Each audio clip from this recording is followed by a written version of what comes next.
이번 시간에는 서비스 디자인에 대해서 살펴보는 시간입니다.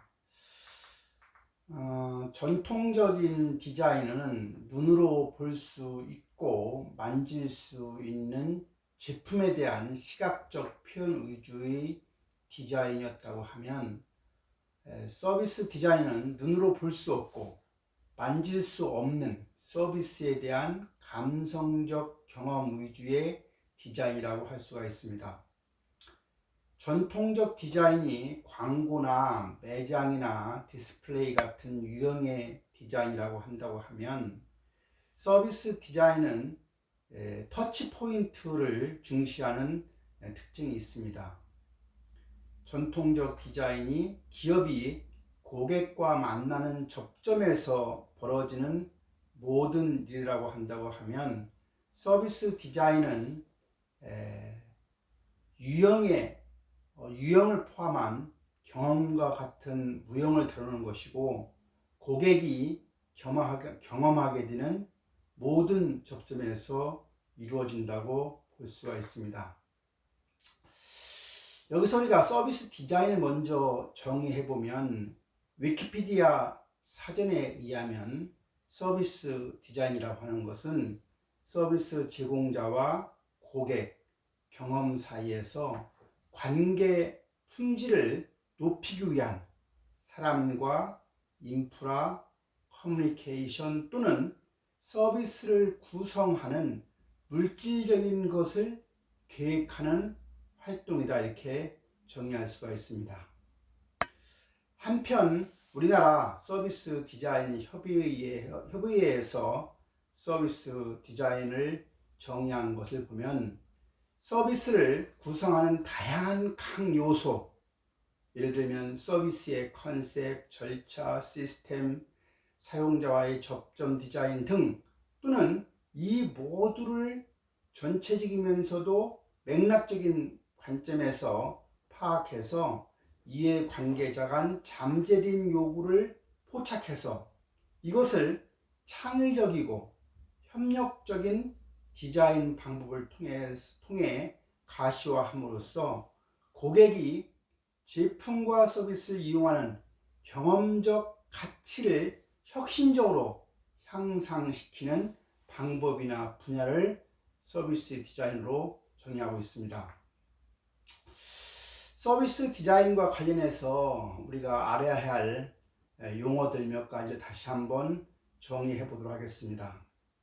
여기서 서비스라고 하는 것은 고객에게 또는 고객을 위하여 수행되는 어떤 액트, 행동을 일컫는 것이고, 서비스 컨셉이라고 하는 것은 고객에게 제공되는 서비스의 단서나 전략적 요체나 큰 그림, 본질적 특성을 말합니다.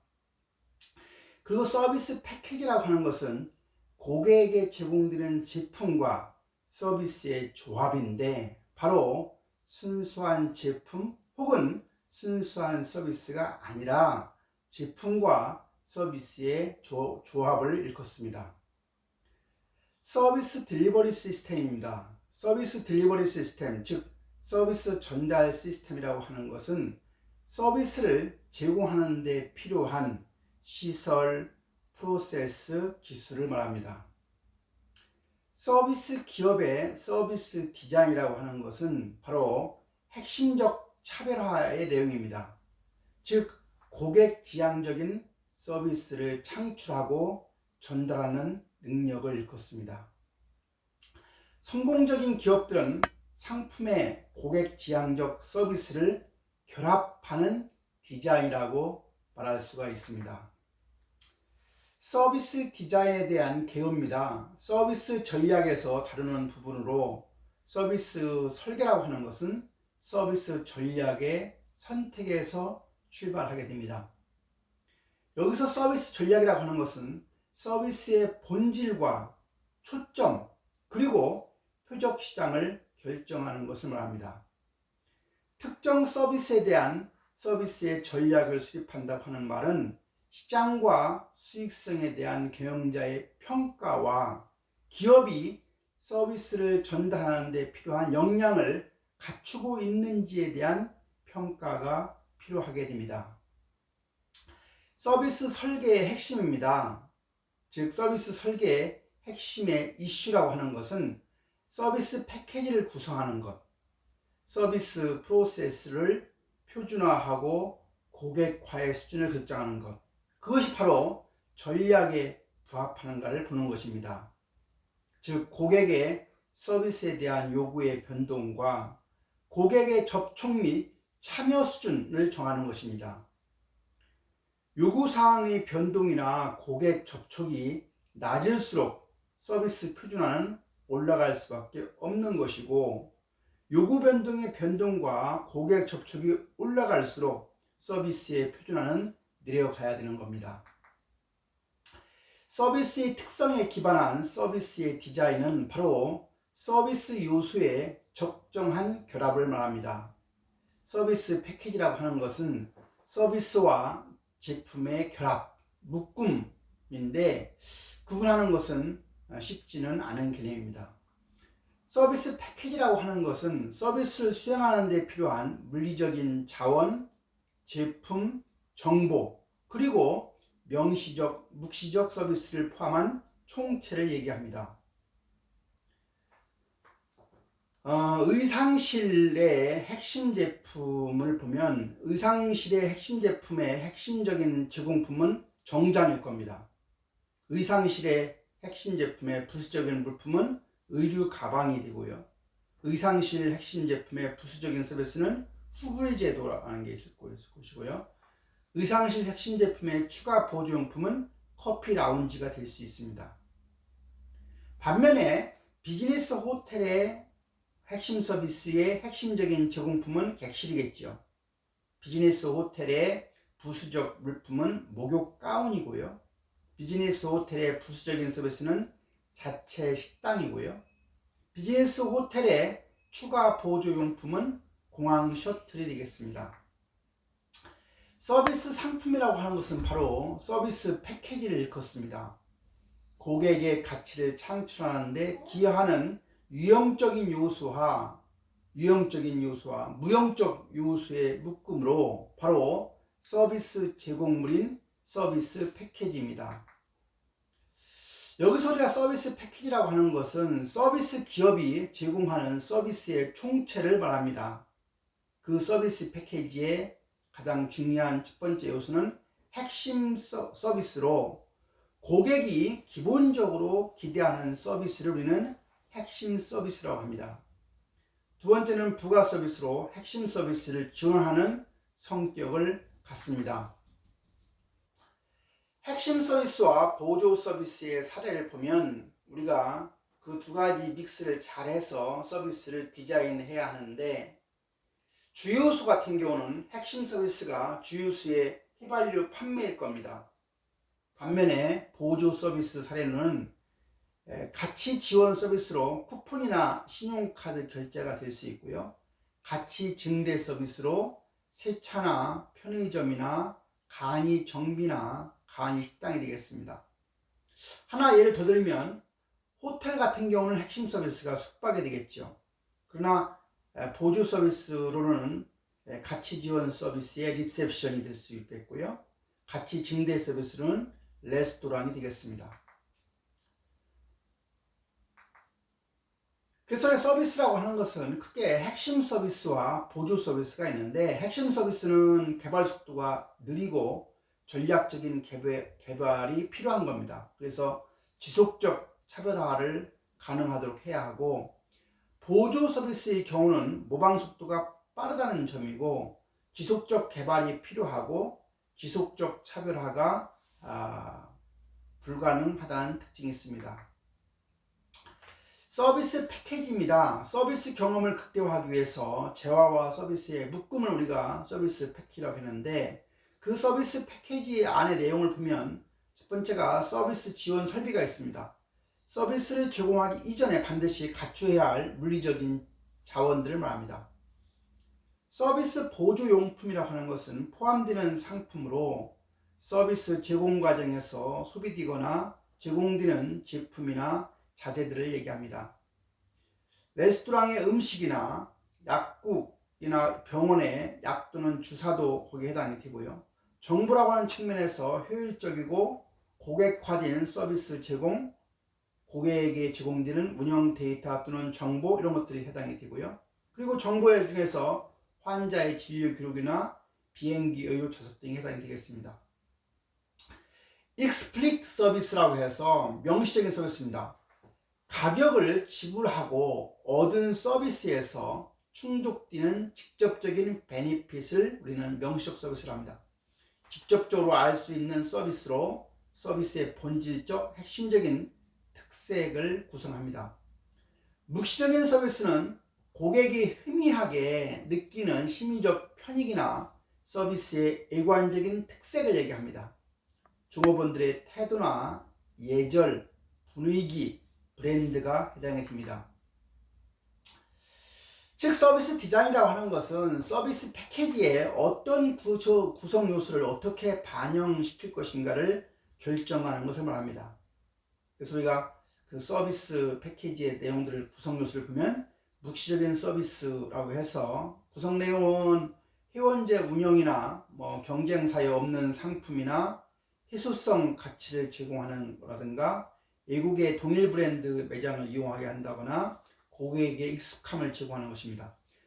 반면에 여러분 명시적 서비스는 저렴한 상품 가격, 수익 상품 비중을 높여서 차별화하는 것, 식품과 공산품의 비중을 비슷하게 유지하는 것, 100% 반품을 보장하는 것. 지원 설비는 저비용 내외장, 창고형 선반, 넓은 주차장에 해당이 되고요. 보조용품은 소수의 브랜드를 취급한다거나 보급형 모델만을 취급한다거나 대형 포장이 되겠습니다. 그리고 정보에는 회원 가입으로 회원 정보를 획득하고 기업은 정보의 다양한 활용을 할 수 있고 고객은 반품 과정이 간단하다는 점입니다. 그래서 우리가 그 핵심 서비스, 그 다음에 그 둘러싸고 있는 촉진 서비스, 그 일괄적으로 가치 증대 서비스로 구성이 됩니다. 그래서 촉진 서비스에 해당이 되는 것은 내용으로 정보 제공, 주문 프로세스, 대금 청구, 대금 지급 방법이 있고요. 증진 서비스에 해당이 되는 것은 상담 서비스, 환대, 보관, 예의적인 상황에 대한 대처가 있겠습니다. 따라서 보조 서비스는 촉진 서비스와 증진 서비스로 구분해 볼 수가 있겠습니다. 그래서 우리가 서비스를 경험한다는 이야기는 그 명시적 서비스와 묵시적 서비스를 경험하게 되는 것이고요. 그러한 서비스를 둘러싸고 있는 것들은 지원 설비, 보조용품, 정보 등이 있겠습니다. 그래서 우리가 서비스 패키지는 믹스를 잘해서 서비스 디자인을 해야 하는데 그 이유는 바로 지속적인 평가와 개선을 위해서입니다. 그래서 지원 설비라고 하는 것은 서비스 제공 이전에 반드시 갖춰야 할 물리적인 지원들이라고 말을 했고요. 보조용품은 구매자들에 의해서 소비되거나 구매되는 물품으로 고객이 준비해야 하는 물품들이 될 것이고요. 정보는 효율적이며 고객화된 서비스를 제공을 가능하게 하는 고객 관련 운영 데이터를 말하는 것이고요. 명시적 서비스는 감각에 의해 직접적으로 알 수 있는 서비스를 말하는 것이고요. 묵시적 서비스는 고객이 스스로 느끼는 심리적인 베니핏을 말합니다.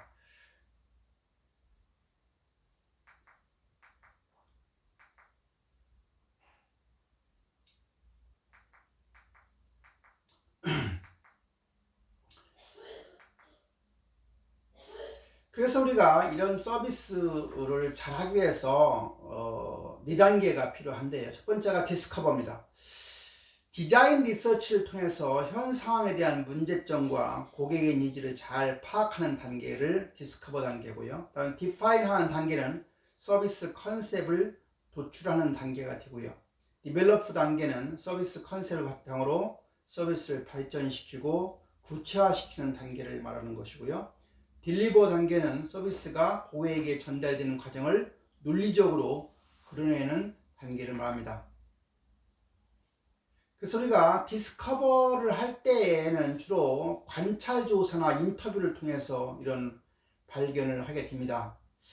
예를 들면 대기 시간의 문제라든가 승강기 이용 불편 문제 이런 것들을 관찰을 통해서 알아본다는 얘기죠. 정의라고 디파인하는 단계에서는 방법론은 문제 원인 분석과 문제 분석, 프로세스 분석 기법을 활용하게 되는데, 그 사례를 보면 현장에서 고객의 행동이나 어떤 상황을 파악해 본다거나 직접 체험을 통해서 문제를 정리한다거나 서비스 청사진 등을 통한 개선 방안을 도출하는 방법입니다. 디벨로프 개발은 공동 창작을 한다거나 관찰이 거기에 해당이 되고요.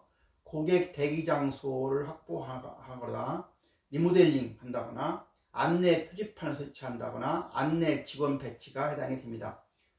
전달하는 방법은 공동 창작 관찰한다거나 서비스 청사진을 통해서 얻을 수 있고, 사례로는 서비스 전달 상황에 대한 확인이나 점검이나 테스트를 하는 방식이 되겠습니다.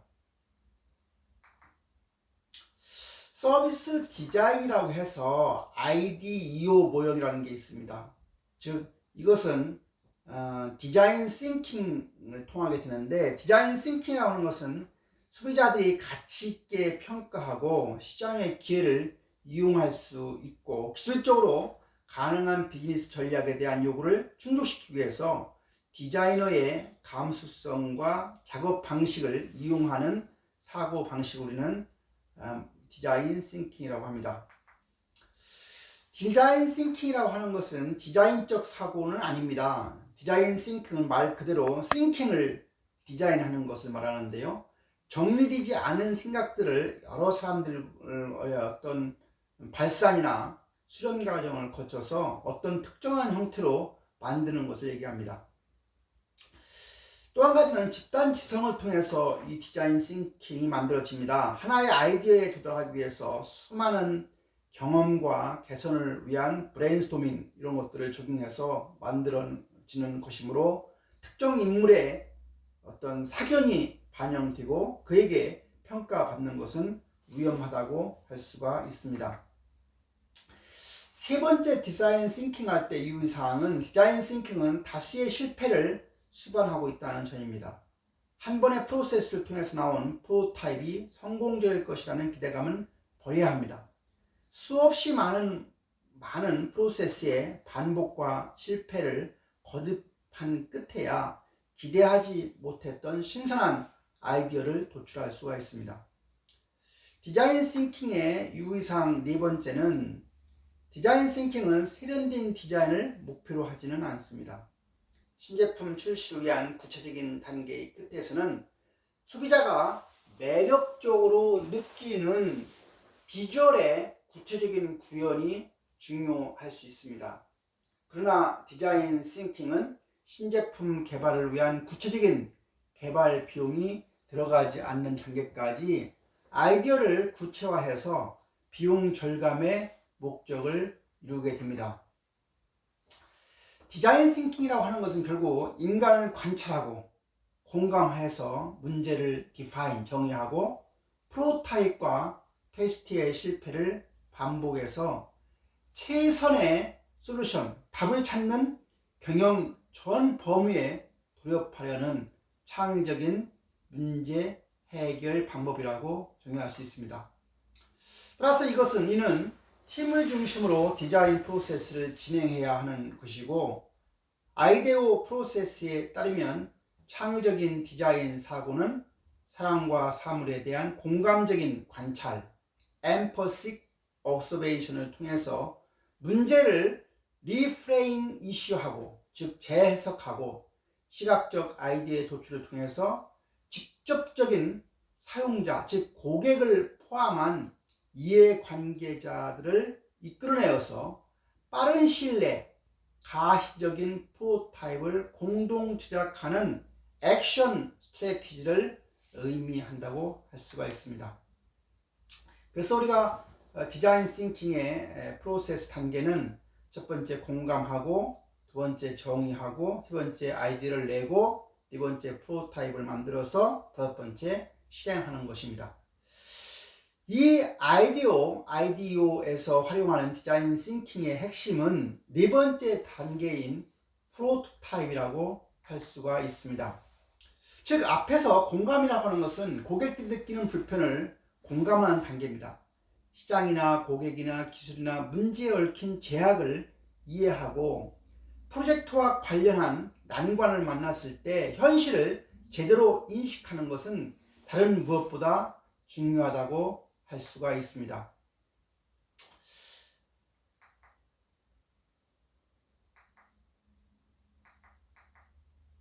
두 번째 정의는 1단계 공감에서의 문제를 정의하는 단계로 무엇이 진짜 사람들을 움직이는지 알아내기 위해서 실생활에서의 상황에서 그들을 관찰하는 것입니다.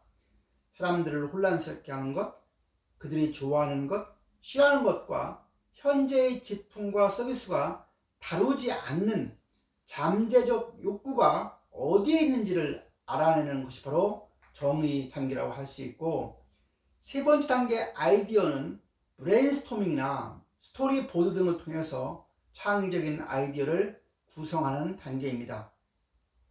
프로세스를 설계하는 여러 단계에서 인간 중심적인 디자인을 키워드로 디자인해야 합니다. 두 번째는 새로운 접근을 시도해서 더 좋은 방법을 개발하는 도구로 사용하는 것입니다. 그래서 우리가 아이디어 단계에서 브레인스토밍의 7가지 원칙이라고 하는 게 알려져 있는데요. 첫 번째는 초점을 명확히 하는 것이 첫 번째고요. 두 번째는 규칙을 만들고, 세 번째는 아이디어의 번호를 매기고, 네 번째는 아이디어 창출이 정체될 때는 사회자가 다른 이슈로 건너뛸 것을 제안하고요. 다섯 번째는 아이디어를 기록하기 위해 모든 공간을 활용하고요. 여섯 번째는 워밍업 시간을 갖고요. 일곱 번째는 온몸을 활용해서 스케치하거나 프로토타입을 만드는 겁니다. 네 번째 단계, 가장 중요한 단계는 프로토타입입니다. 시제품을 신속하게 만들어 평가하고 보완하는 것입니다. 얼마든지 바뀔 수 있기 때문에 시제품에 집착하지는 않아야 되고요.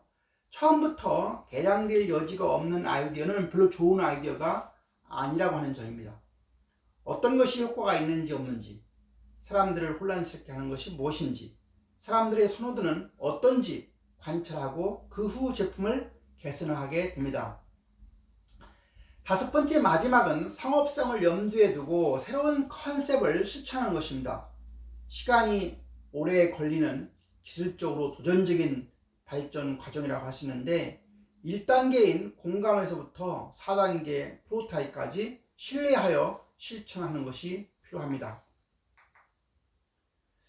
그래서 디자인 싱킹이라고 하는 것은 창의적인 혁신을 촉진하는 일련의 과정이 되겠는데, 각 단계는 앞에서 말한 대로 공감, emphasis, define, 정의, ideate, 아이디어화하는 것, 그리고 원형을 만드는 prototype, 마지막으로 테스트하고 실행으로 구성됩니다. 고객이나 사용자들의 공감을 얻고 공감대를 형성함으로 해서 리얼 프로블럼, 진짜 문제를 찾아내는 것이 가장 중요합니다. 두 번째는 공감을 끌어낸 후에 문제에 대한 정의를 내려야 하는데, 신중함이 필요한 작업이라고 할 수가 있습니다. 세 번째는 문제 해결을 위해서 최대한 많은 아이디어를 찾아내는 것입니다. 네 번째는 이들 중에서 최적의 안을 선택해서 원형을 제작하는 것이고요. 다섯 번째는 이를 토대로 테스트하는데, 여기서 최적의 결과가 도출되지 않는다고 하면 정의나 아이디어한 단계 등으로 아이디어 단계로 다시 되돌아갈 수가 있습니다. 디자인 싱킹은 한 번의 과정만으로 끝나는 것이 아니라 원하는 결과를 도출할 수 있을 때까지 실패와 개선을 반복하는 형태로 진행되기 때문입니다. 다음은 고객 여정 지도라고 하는 게 있습니다. 커스터머 저니 맵이라고 하는데요. 고객의 서비스를 이용하여 하는 여정을 시각화하는 방법입니다. 여기에 관련된 서비스 범위는 사용 전, 사용 중, 사용 후로 나눌 수 있고요. 나누는 기준은 경험이 변화가 오는 시점을 기준으로 하는 것이고요. 배치하는 방법은 각 단계에서 느끼는 감정의 고조를 가지고 만들어 볼 수 있습니다. 고객 여정 맵이라고 하는 것은 고객이 서비스를 경험하게 되는 과정을 정의하고 그 과정에서 생기는 고객 체험을 시각화하기 위해 사용되는 방법이 되겠습니다. 고객이 서비스와 처음 만나는 초기 접점에서부터 서비스가 끝나는 순간까지 서비스를 이용하는 과정을 그림이나 사진, 도표 등으로 나타내어 시각화하는 방식을 말합니다. 터치포인트, 즉 고객과 제공자 간의 접점, 이거하고 고객과 직접 만나지 않지만 고객이 스스로를 이용하면서 체험하게 되는 부문의 합을 순차적으로 배우라는 것을 말합니다. 고객이 서비스를 어떻게 받아들이고 사용하는지 등 서비스의 특징을 사용자 관점에서 파악할 수 있도록 하는 것입니다. 고객의 여정 지도를 통해서 여러 기회나 문제점들을 미리 발견할 수 있게 됩니다. 고객 여정 지도의 목적이나 기대 효과를 보면 서비스 개선을 위해서 고객의 경험을 시간의 흐름에 따라 기술하는 것인데, 이를 통해서 총체적인 서비스 사용자 경험을 파악하고 각 터치 포인트를 파악할 수가 있습니다. 이를 통해서 눈에 보이지 않는 무형의 서비스를 흐름에 따라 분석할 수 있고, 이것은 최적의 고객 경험을 제공하기 위해서 효과적인 분석 방법이라고 할 수가 있습니다. 실행 과정은 서비스 범위 정확입니다. 사용 전, 사용 중, 사용 후가 되겠죠.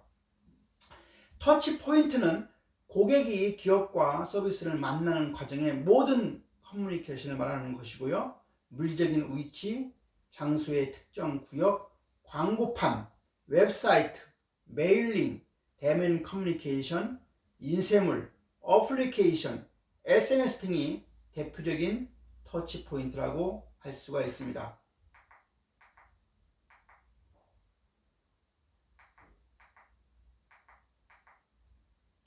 다음은 서비스 청사진, 서비스 블루프린트입니다. 서비스 설계할 때 서비스 프로세스를 분석하는 기법의 하나인데요.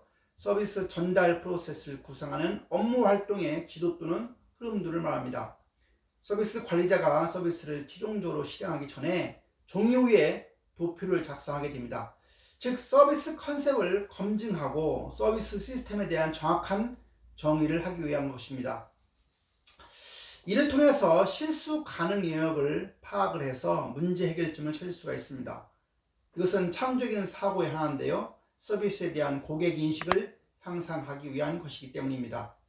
서비스 청사진을 작성하는 단계 첫 번째는 서비스의 경계를 결정하고 필요한 세부 수준을 결정하고, 두 번째는 고객과 서비스의 활동 및 상호작용을 파악하고 결정하는 것이고, 세 번째는 서비스 전달 프로세스 각 단계의 소요시간과 변동을 산정하고, 네 번째는 서비스 실패가 일어날 만한 곳을 파악해서 그것을 방지하거나 최소화할 계획을 세우고, 서비스 실수가 발생할 경우에 어떻게 대응할지 계획을 수립하는 것입니다.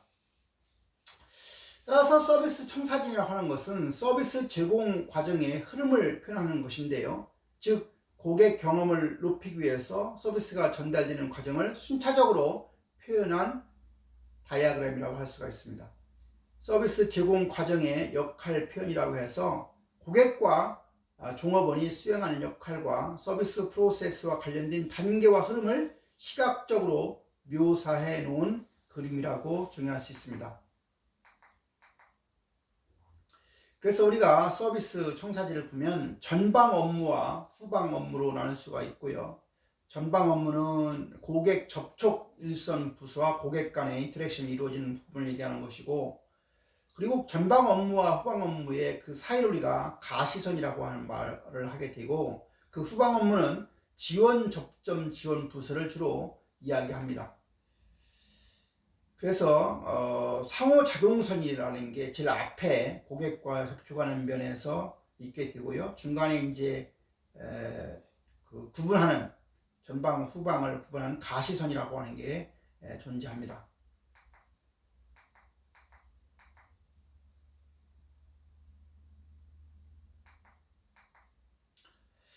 서비스 청사진을 구성하는 요소는 물리적인 증거가 있고요. 행동이 있습니다. 고객의 행동은 서비스를 구매해서 소비하고 평가하는 프로세스를 고객 행동이라고 칭하고, 현장 종업원의 행동은 고객이 눈에 가시적으로 보이는 종업원의 활동을 얘기하고, 후방 종업원의 행동은 고객에 직접 보이지 않는 곳에서 현장 종업원을 지원하는 종업원의 행동을 얘기하고요.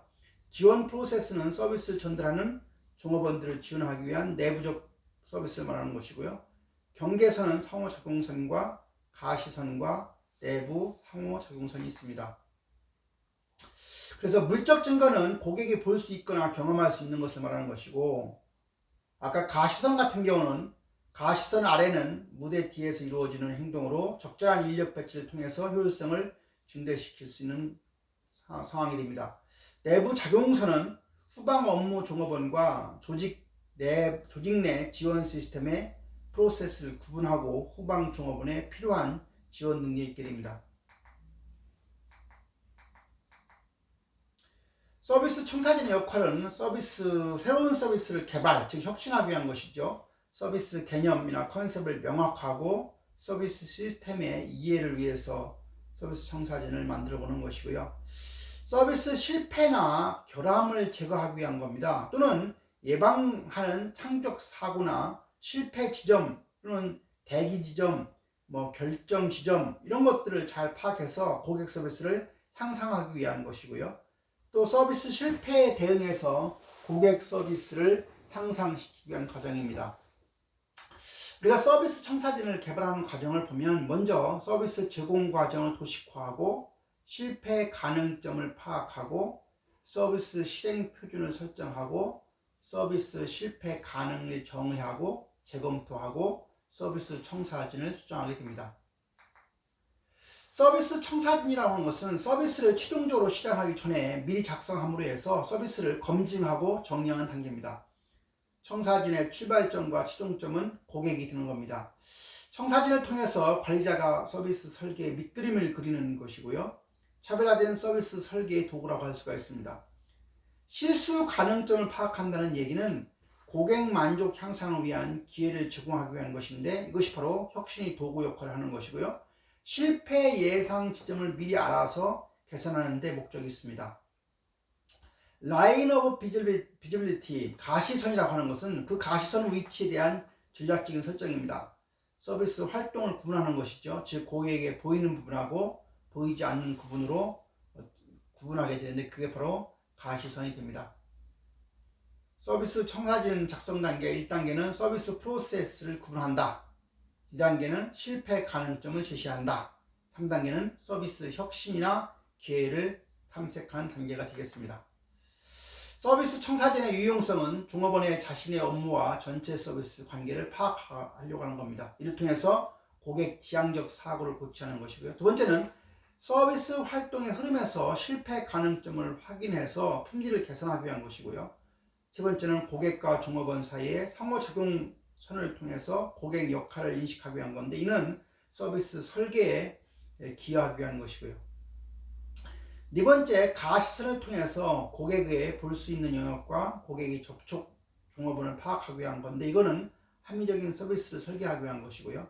다섯 번째는 내부 상호작용선은 부서 상호 의존성 및 부서 간 경계 영역을 명확하는 것 위한 것이고, 이것은 품질 개선을 위한 것입니다. 여섯 번째는 서비스를 구성하는 요소와 연결 고리 등을 알려줌으로써 전략적 토론을 자극하는 것입니다. 일곱 번째는 서비스의 각 요소에 투자된 원가, 이익, 자본 등을 확인하고 평가하기 위한 기반을 제공하는 것입니다. 서비스 프로세스의 재설계입니다. 낡은 서비스 프로세스에 새 생명을 불어넣는 과정이라고 할 수가 있습니다. 이때 고려사항은 서비스 실패를 감소하는 것, 총 서비스 시간을 최소화하는 것, 생산성을 향상시키는 것, 고객 만족도를 향상하는 것들이 중요한 고려사항이고, 서비스 실패의 감소가 바로 실패 방지인데, 이걸 우리가 페일 프루핑이라고 합니다. 서비스 프로세스 안에서 직원들이 특정 규칙이나 순서를 따르고 정확하게 고객의 요구사항을 수행할 수 있도록 실패를 방지하는 단계를 설정하는 것을 말합니다. 예를 들면 수술실의 액과 기구 트레이 같은 경우, 은행 어떤 직원실 내 거울을 만드는 경우, 대한항공에서 소아의 어떤 예약 시스템을 만드는 것들이 해당이 됩니다. 서비스 프로세스 재설계와 관련해서 5가지 노력방안을 보면, 첫 번째는 가치 창출에 기여하지 않는 단계를 제거하는 것이 중요합니다. 두 번째는 셀프 서비스로의 어떤 전환도 하나 중요하고요. 세 번째는 서비스를 고객에게 직접 전달하는 것, 그리고 일괄 서비스를 하는 것, 물리적 측면의 재설계가 있겠습니다.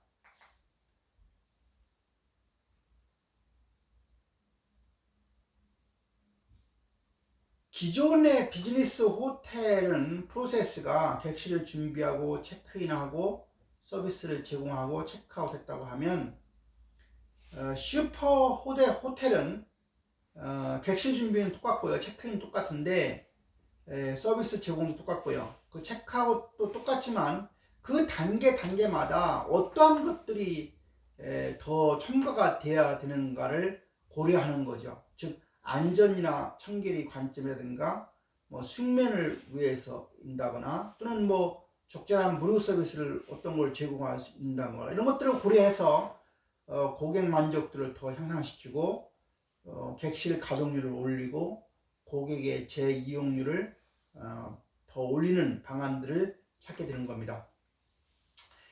예를 들어 체크인이라고 할 때 호텔에 도착한 후에 로비에 있는 자동 체크인 기계에 요금을 지불하게 되면 방번호와 비밀번호가 발행이 되고 그 투숙이 가능하게 한다거나, 방 같은 경우에 숙면을 위한 설비만을 제공하는 거죠. 전화기를 놓지 않는다거나 판매용 물품을 놓지 않는다거나, 그리고 추가 정산 이런 과정이 없이 나가면 자동으로 체크아웃을 하게 한다거나 등등 같은 여러 가지 것들을 더하는 것이 되겠습니다. 이렇게 해서 서비스 디자인에 대해서 마치도록 하겠습니다.